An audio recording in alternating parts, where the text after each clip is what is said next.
Easter என்றால் pass over என்று சொல்லி வருகிறது.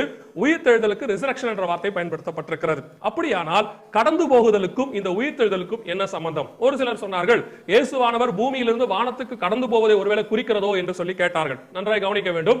இயேசுவானவர் 40வது நாளில் தான் பூமியை விட்டு வானத்துக்கு அவர் கடந்து போனாரே ஒழிய அந்த 40 நாட்களும் இங்கே இருந்தார் என்று சொல்லப்பட்டிருக்கிறது. அப்படி என்று சொன்னால் இயேசுவானவர் செய்த இந்த காரியங்களை குறித்து முழுவதுமாக நாம் கவனிக்கும் பொழுது ஈஸ்டருக்கும் இயேசு கிறிஸ்துவின் உயிர்த்தெழுதலுக்கும் எந்த விதமான சம்பந்தமும் இல்லை. மூன்றாவது பார்க்கும் பொழுது ஈஸ்டர் எக்ஸ் என்று சொல்லுகிறோம். இந்த ஈஸ்டர் எக்ஸுக்கும் நம்முடைய உயிர்த்தெழுதல் இயேசு கிறிஸ்துவின் உயிர்த்தெழுதலுக்கும் எந்த விதமான சம்பந்தமும் இல்லை. தம்மூஸ் முட்டையை ஒடித்துக்கொண்டு வெளியே வருவான் என்கிறதானதான் இப்பொழுது ஈஸ்டர் எக்ஸ் கொண்டாடப்படுகிறது. முற்றும் முடிய நீங்கள் பார்க்கும் பொழுது ஈஸ்டர் என்கிற வார்த்தையும் ஈஸ்டர் என்கிறதான இந்த பண்டிகையும் கிறிஸ்தவத்திற்கும் நமக்கும் எந்த விதத்திலும் சம்பந்தம் இல்லாததாக இருக்கிறது. இன்னும் சொல்ல போனால் ஒரு இடத்துல ஆண்டவர் எரேமியா புத்தகத்தில் சொல்லும் பொழுது என்னுடைய தேவாலயத்திலே அருவருப்புகளை பார்த்தாயா என்று சொல்லி ஆண்டவர் கேட்கிறார். இந்த கேள்வியை இப்பொழுது நாம் சொல்ல வேண்டும் என்று சொன்னால் ஒவ்வொரு கிறிஸ்தவ தேவாலயத்திலும் ஏப்ரல் மாதம் அன்று அருவருப்பான இந்த வார்த்தை உச்சரிக்கப்படுகிறது. ஹாப்பி ஈஸ்டர் என்கிறதான அருவருப்பான வார்த்தை.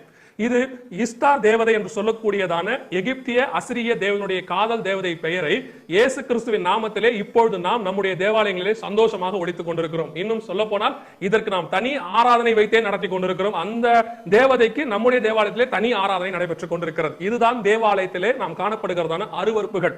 ஒருவேளை நான் இப்படி சொல்லும் பொழுது ஒரு சில பரிசுத்தவான்கள் புத்தகத்தில் இப்படி எழுதியிருந்தார்கள், பண்டிகையை நியமித்துக் கொள்ளுகிறவன் நாட்களை நியமித்துக் கொள்ளுகிறவன் தேவனுக்கென்று நியமித்துக் கொள்ளுகிறார் என்று சொல்லி எழுதுகிறார்கள். தேவனுக்கென்று நியமித்துக் கொள்ளுதல் தேவனுக்காக தான் நியமித்துக் கொள்ள வேண்டும், தேவன் நாமத்தில் தான் நியமித்துக் கொள்ள வேண்டுமே தவிர இன்னொரு நாமத்திலே இன்னொரு தேவதையின் பெயரின் நாமத்திலேயோ அல்லது அவளுக்கு சந்தோஷத்தை கொடுக்கக்கூடிய ஹாப்பி ஈஸ்டர் என்று அவள் பெயர் சொல்லுதலையோ எந்த விதமான முகாந்தரமும் இல்லை.